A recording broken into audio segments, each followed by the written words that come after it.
Well, hello and welcome to this English lesson about verbs and nouns that are the same. If you're confused about what this lesson will be about, you'll find out in a moment. Sometimes when you're learning English, you'll actually see verbs that are the same as the noun, or a noun that is the same as the verb. That means a thing that is the same as the action that you do with the thing. If you don't know what I mean, I'll give you a quick hint. Something like a hammer can be used to hammer. I actually talked about this briefly in a short English lesson earlier this week, but today we'll look at a little over 30 different words that work as nouns and also work as actions or verbs. So very, very cool. It makes it easier. It's kind of like a 2-for-1 deal. You learn one word and you get 2 words in your vocabulary that you can use. So once again, welcome to this English lesson about verbs and nouns that are the same. A bend and to bend. So when you look at this spoon, you will see that there is a bend in the spoon. When you look at the spoon, it's not straight. There is a bend in the spoon. This means that someone must have bent it. Sorry to switch to the past tense. But if you have a straight spoon and you want to put a bend in the spoon, you would bend the spoon. So this is an example, our first example of a noun. The bend in the spoon is pretty severe because someone wanted to bend the spoon. So there's the verb. So sometimes, and in this lesson over 30 times, sometimes in English, the word that you use to describe the thing is the same as the action. So if you want to bend a spoon, you grab it and you go like this, and then there will be a bend in the spoon. Drink and to drink. Sometimes our kids want a drink. They'll say, I'm thirsty, give me something to drink. I want a drink. Sometimes it's nice to have a drink on a hot day. In order to do that, you use the verb to drink. You can actually say sentences like this in English. I'm going to drink a drink because I'm thirsty. Or he drank a drink because he was thirsty. We use the word drink to refer to anything that you drink. Oh, I'm hot. I just ran 5 kilometers. I need a drink. I think I will go drink some water. So there you go. We can use both of them. A kiss and to kiss. So listen to how I use these sentences. Sometimes someone will give someone a kiss. Sometimes they will kiss someone. In the first sentence, I'm using it as a noun. You can give someone a kiss. I'll blow a kiss. I can give a kiss. But I could also walk up to Jen and I can kiss her. So we have a noun, a kiss, and we have the verb to kiss. So I was going to put a banana here, but I decided it was better to put a potato because I've used a lot of bananas lately in my lessons. But you can peel something, and when you're done peeling it, the parts that you removed are the peel. When you peel a banana, when you use the action, when you peel it, you take the outside of the banana off. You eat the inside, but then you don't eat the peel, which is the noun. So a banana has a peel, a potato has a peel, and then in order to eat the potato or the banana, you need to peel it. And by the way, this tool here is called a peeler, a potato peeler. It probably has other names as well, but in our house, we would call this a potato peeler. So you can peel a potato, and when you're done, you will have potato peels on the counter. By the way, we also define the word peel. So we say banana peel, we say potato peels. Usually plural with potatoes because there's a lot of peels laying on the table when you're done. This is something we do a lot in the winter in Canada. Sometimes I have to find my shovel so that I can go shovel. I use my shovel to shovel. It sounds kind of funny when you say it that way. But if it snows a lot, I might need to find my shovel so that I can go shovel the snow. Maybe you have a large pile of dirt in your driveway and you need to move it. You would need to find your shovel in order to shovel the dirt into a wheelbarrow so you could move it. So if you have a shovel, you can use it to shovel things. Always handy to have a shovel. I would say it's good to have, if you need a basic set of tools, a shovel is a good one to have, a good garden tool to have. This is one that I looked at in my short lesson. I did a little short lesson. I talked about hammer. When you have a hammer, which is a tool, you can use the hammer to hammer things. If my car had a dent in it, I could use a hammer to hammer out the dent. If I had a nail, I could use a hammer to hammer the nail in. And I did mention, and I will mention here too, there are other verbs. You can pound a nail in, you can hit a nail in, but you can also hammer a nail in. So you can use a hammer to hammer. Very handy. 2 words, and you can use it, or 1 word, but you can use it in 2 different ways. Shampoo and to shampoo. So shampoo is a liquid form of soap that you most often use to wash your hair. But you can also shampoo things. So you can get carpet shampoo and you can shampoo your carpet in your house. You can shampoo your dog. Now, I will admit with this one, we more often use the word wash. I use shampoo to wash my dog. I use shampoo to wash my hair. But it would be correct to say I need to shampoo my hair before I go get a haircut. So you can use it as a noun. You can use shampoo, which is the actual bottle of cleaner. I'm saying liquid soap because the only word for shampoo is shampoo. But you can use it to shampoo your hair. Another garden tool, this is a rake, and you use a rake to rake things. So a rake is a tool that you use if you want to smooth out the dirt. A rake is a garden tool that you use when you want to put a whole bunch of stuff into a pile. You might rake it together. So as much as a shovel is handy, a rake is also very handy. Sometimes it's nice to rake stone flat. We often get puddles in our driveway, little pools of water, and sometimes I will shovel some stone into the hole and then I will rake it flat with the rake. So I will shovel some stone with the shovel and I will rake the stone flat with the rake. Very handy tool to have in your garden shed. A drill and to drill. You can see that this lady is holding a drill. A drill is a tool that you use to make a hole in something. She looks like she's working on something and she needs to drill a hole in it. So she's using a drill. So once again, the noun, a drill. Sometimes you need a drill. You go to the store and you buy a drill because you need to drill holes in something. So always, I keep saying this, but a drill is also a handy tool to have. And then a label and to label. Sometimes at school, I have a lot of different papers and I put those papers in folders to organize them. And I like to put a label on each folder. And then I write on the label what is in there. So a label is usually a little sticker, something that will stick to a piece of paper. So again, a label is something you put on something. The action of doing that is called labeling or to label. So sometimes at the end of the semester, I will put things in folders and then I will find labels and I will label each folder. I will put a label on each one so that things stay organized. Labels are a handy way to keep things organized. I can write the name of each class on the label while I am labeling or while I label the folders. And then we have a flower and to flower. So these to me look like tulips. I think I've identified them correctly. They might even be parrot tulips. These are flowers. So we can say that Jen grows flowers on the farm. It's nice when I have a flower and I can smell it.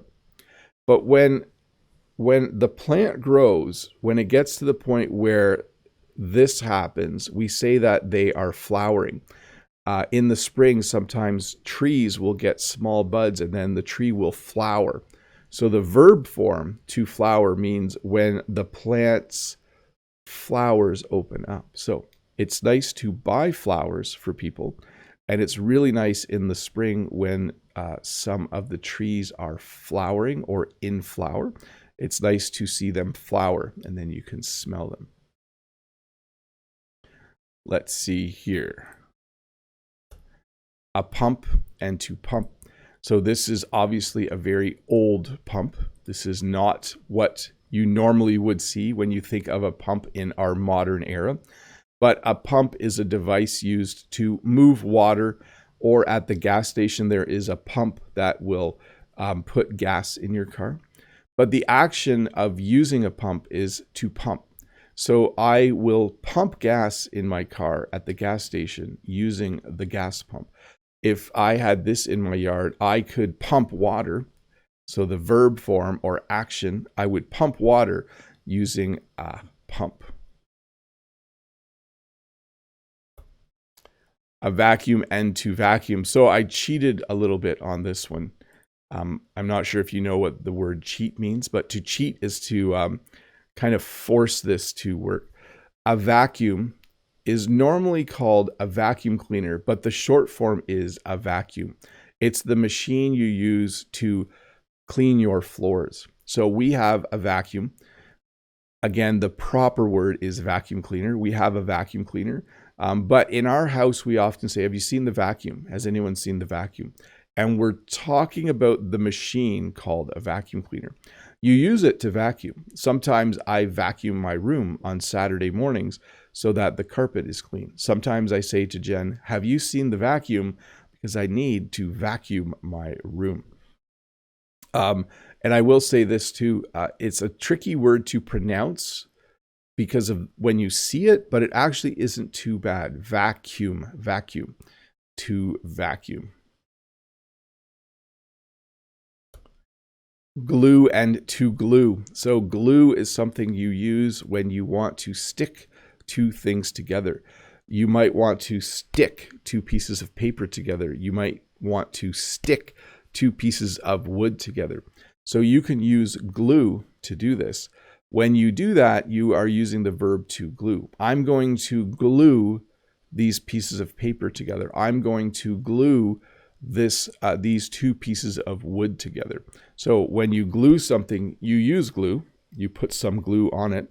And then when you do this, when you put the two pieces together, we would say that you are gluing. You are going to glue two things together. When I was a kid in school, this was a very common thing to do. We would often do a lot of coloring. We would glue things together and make things. It was always fun when I was a young child at school. A hoe and to hoe. So a hoe, I'm not sure if you can see this tool, is another garden tool, and it has a piece of metal at the end. A hoe is used usually to get rid of weeds. Weeds are plants that grow where you don't want them to. So when you use a hoe, you could say this, I need the hoe because I need to go hoe the field. So when you hoe, the action of using the hoe, we use the verb to hoe, and the tool itself is called a hoe. Similar to a saw. So the tool that this lady is using is called a saw. The action she is doing is to saw. She is sawing the board in half. She found the saw. Now she's going to saw the board in half. Now we do also use the verb to cut when talking about a saw. You can use a saw to cut a board in half. You can also use a saw to saw a board in half. Both are fine. I actually think cut is more common, a more common way to describe using a saw. And then we have here a lock. And this lock is being used to lock the door. So a lock is a device that we use, a small little thing we use when we want to close something and not allow other people in. So then we will lock whatever we want to prevent people from going in. So the little thing on this picture is called a lock. This lock is being used to lock the door. When I leave for work, I lock the door. I put my key in the lock, noun. So I put it in the lock. And then when I turn the key, I'm now using the verb to lock. I put my key in the lock and then I lock the door. So when you have a lock, you use it to lock things. And then we have a dream and to dream. So a dream is something that happens at night when you're asleep. You can wake up in the morning and say, oh, I had a dream last night. I imagined that I had millions of dollars and I could swim in pavement. Sorry, this is kind of a weird picture, I just realized. But a dream is something that you have at night. When you go to bed, though, you might use the verb form to dream and say, I hope that I'm going to dream tonight. I hope that I'm going to dream about something. So a dream is something that happens at night, and to dream is the action of it happening.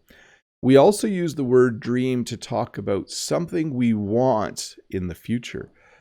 My dream is that my YouTube channel keeps growing. So sometimes I dream about my YouTube channel getting bigger. That means I'm thinking about it. You might have a dream that you'll be completely fluent in English someday, or you might have a dream that you'll someday travel to a country where they speak English. And so you dream about that. So flipping from noun to verb very easily. Spray and to spray. So the generic word for anything that comes out of a can like this is a spray, okay? You might buy fly spray, you might buy mosquito spray. When you buy something that when you push the top, it goes psst, and it comes out usually in a vapor, we would call that a spray.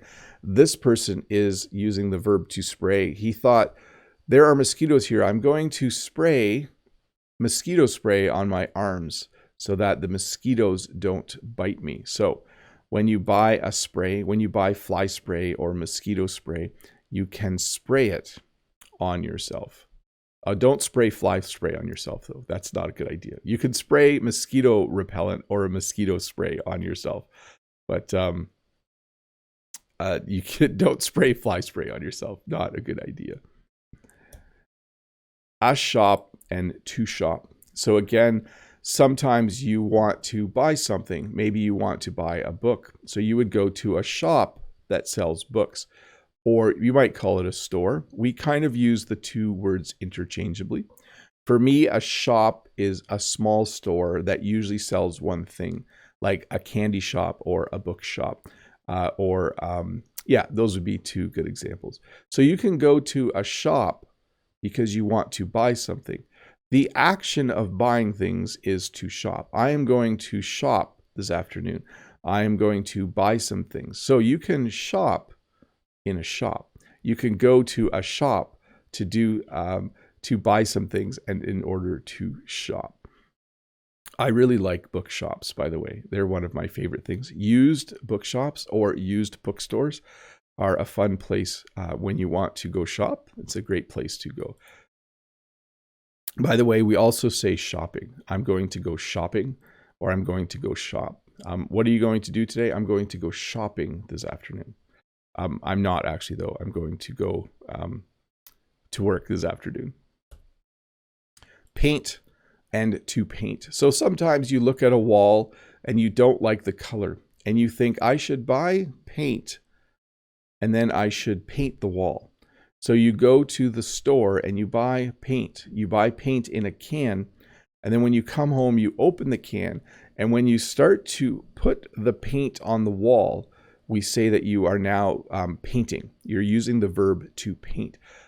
This room hasn't been painted for a while. I think I'm going to paint this room this summer. Just a few weeks ago, Jen and I decided to paint another room in our house. So we went to the hardware store and we bought paint. And then when we came home, we were able to paint the room. Lots of fun. I like new colors. So here's a few simple ones. You use a brush to brush your hair. and you use a comb to comb your hair. So a brush has, I think you know what a brush is. It has a lot more little pointy things, and you use it to brush your hair. And a comb is thinner and just has some teeth on it, and you use it to comb your hair. Both of these things, you use the noun, you use brush. I need to find a brush. I need to find a comb because I want to brush my hair or I want to comb my hair. So very, very cool examples of nouns that are also verbs. And this is something not everyone does, but you use floss to floss your teeth. This person is flossing their teeth. I'm going to brush my teeth and I'm going to floss my teeth after this lesson before I go to work. In order to do that, I will use floss. So once again, using the same word to describe the thing, floss, as well as the action, to floss. And this one has come up a couple of times. Sometimes you need to send an email to someone. Sometimes you need to email someone. So you can talk about the thing, which is an email. I need to write an email to my mom because I might visit her tomorrow. I need to email my mom because I might visit her tomorrow. Notice the difference there. In the first one, I'm using the noun. I'm going to write an email. In the second one, I'm using the verb. I'm going to email my mom. So you can use it as a noun. You can use it as a verb. I think this actually might make English more confusing. I thought this made English easier, but the more I think about it, this might make it harder. A smell and to smell. So there's a couple variations here. Something like a flower or herbs or spices have a smell. When you go like this, you can see that they have a smell. Sometimes when you use the verb to smell, though, you can use it two ways. You can say that if you, if you put that deodorant on, you're going to smell. Or I'm going to smell these flowers because they're beautiful. So to smell can mean to give off an aroma.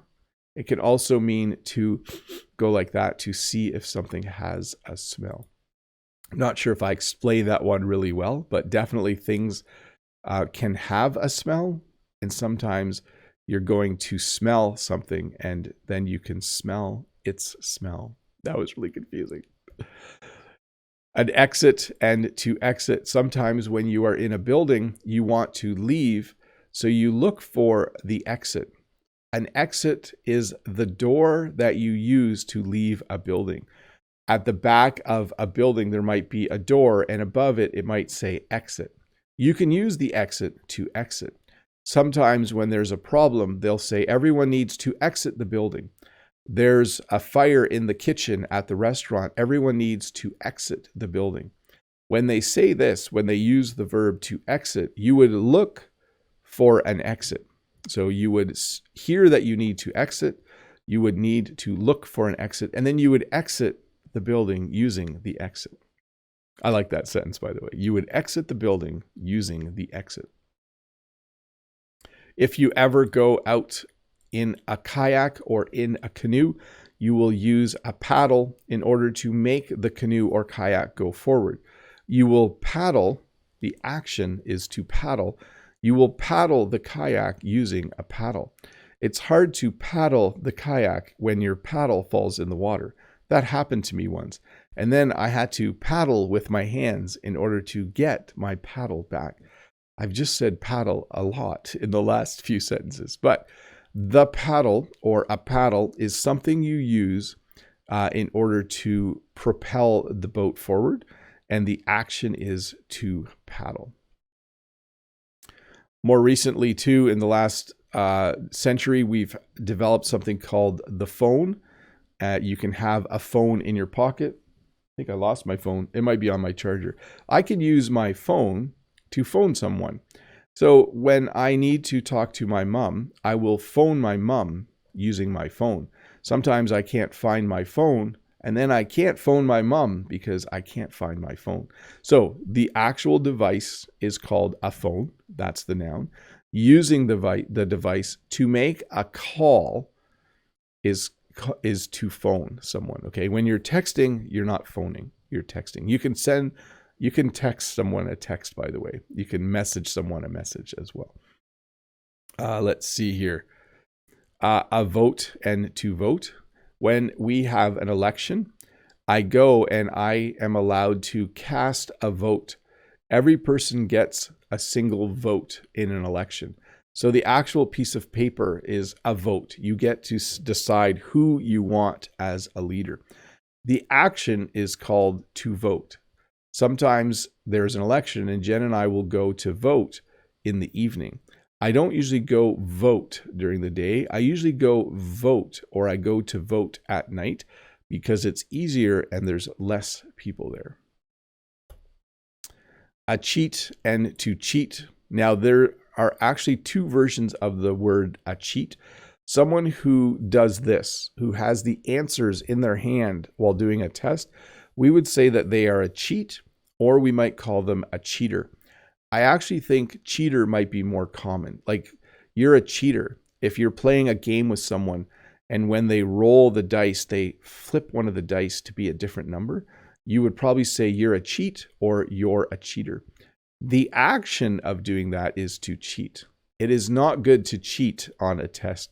It's bad. You should never cheat on tests. Otherwise, you are a cheat or you are a cheater. And then we have things like a cough and to cough. Sometimes people are sick. Just last week, one of my kids was sick. She had a cough. We could hear her coughing.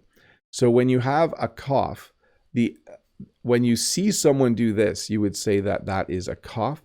The action, though, is to cough. Sometimes during my live lessons, I get a tickle in my throat and I have to cough. Should drink some water because I actually just have a little bit of a tickle. But definitely, if you go to the doctor might say, "Oh, do you have a cough? Or have you been coughing?" So they might ask using the noun or the verb. Do you have a cough or have you been coughing?